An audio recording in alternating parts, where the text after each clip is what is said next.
in sports. We're down to the second last week of playing on the gridiron. Games are on top as well. Welcome to NTV Sports Central Podcast with your host, NTV Sports reporter Randy Silver. Folks, it's a massive weekend for Cornhusker sports. 2 opening home games. You got Nebraska. They're both Nebraska. Football, Memorial Stadium, 6:30 p.m. Saturday night against Akron. Volleyball, 2 games at home, Bob Devaney Sports Center. Of course, they're at PBA. Technically wasn't a home game. Now they're back home on their home court against Wright State on Friday. And then Cal, Golden Bears, one of my favorite teams growing up, on Sunday. Yay area, Bay Area. We will talk all about that and more for both what it means. Before we get into it, I have a special guest for you. Kobe, come here. Kobe, come here. Ready for it? Kobe, come here. Come here. Everybody meet. Come here. Get up. Come on, Kobe. Everybody meet Kobe. Australian Shepherd, 1-year-old I just rescued before he's getting euthanized. He will be your big new producer, your new sportscaster, editor, writer. If there's ever spelling edits, it's his fault, not mine. So happy to have that. If you follow me on Randy Silver TV, you'll see a lot of dog content moving forward as well. But folks, first, before we get into all this content for sports on football and volleyball, we have to shout out the Lincoln's Children's Museum, a sponsor of this podcast. Thank you for being here. And why are they here? Because they have game day play dates for you. They are here for you so you can take your young ones there. They enjoy their day, go enjoy the game, and pick them up after. Here's more information. The following segment is sponsored by the Lincoln Children's Museum.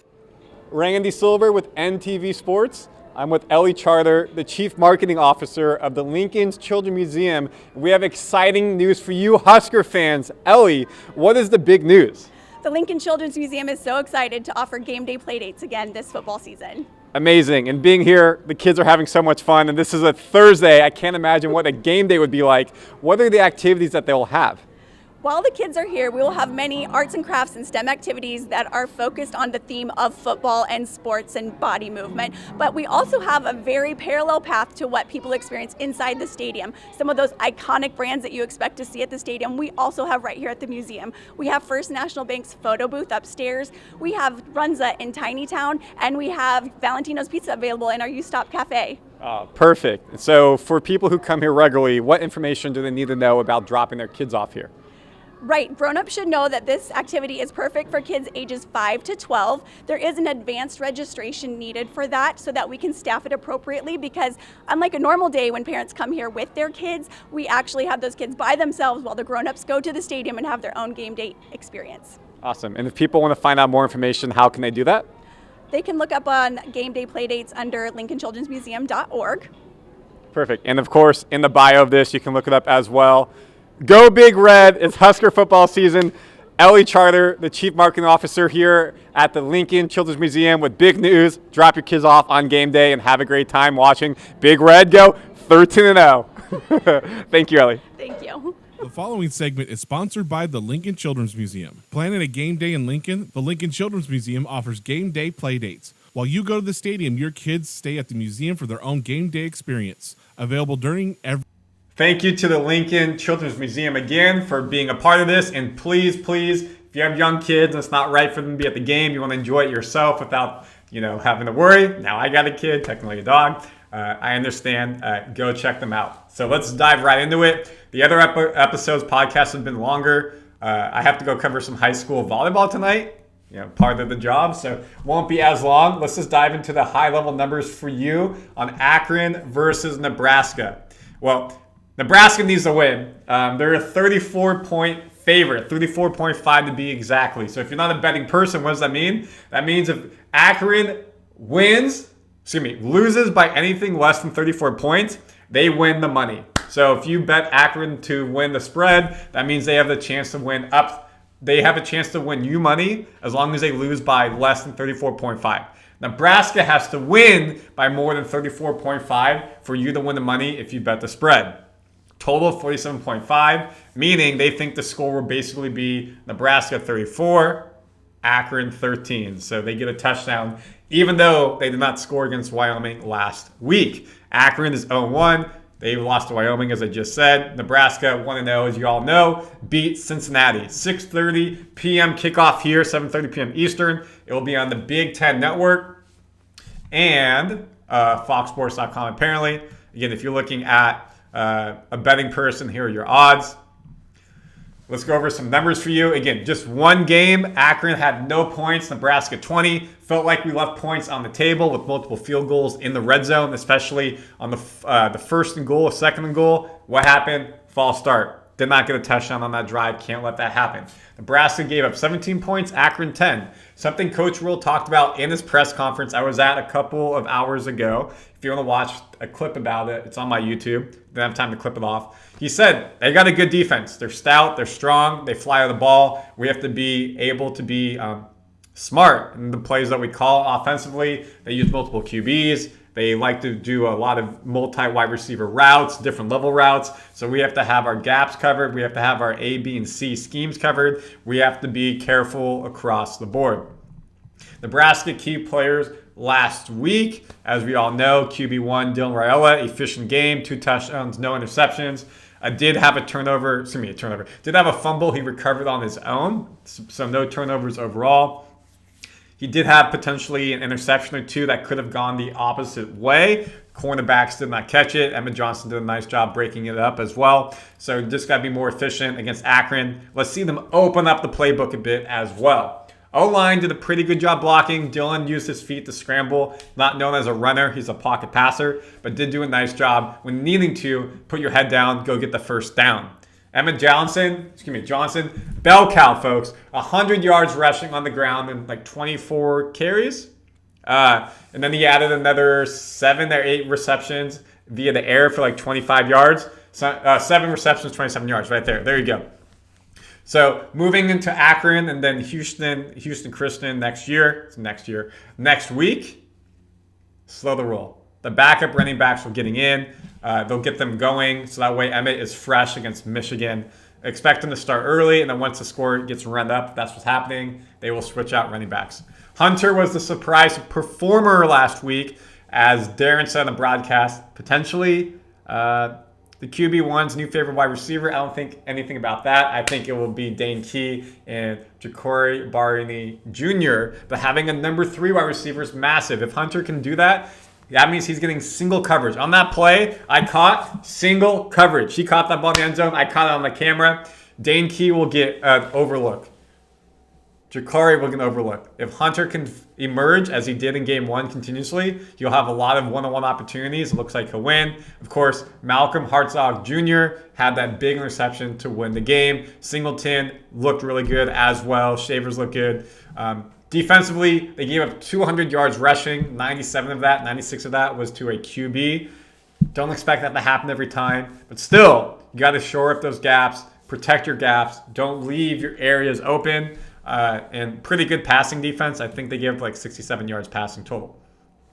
For Akron, again, you can see they've got 2 backs that they played. Marquise Williams, Sean Patrick. No one really did too much. The offense had 0 points.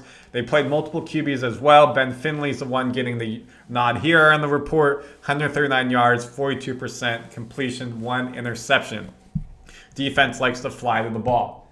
Now, if we look at their rushing stats from last year, again, Ben Finley, QB, 86 carries, 47 yards, no touchdowns. But why is your QB at the top of that list? Not ideal when that's what is coming back from the previous year.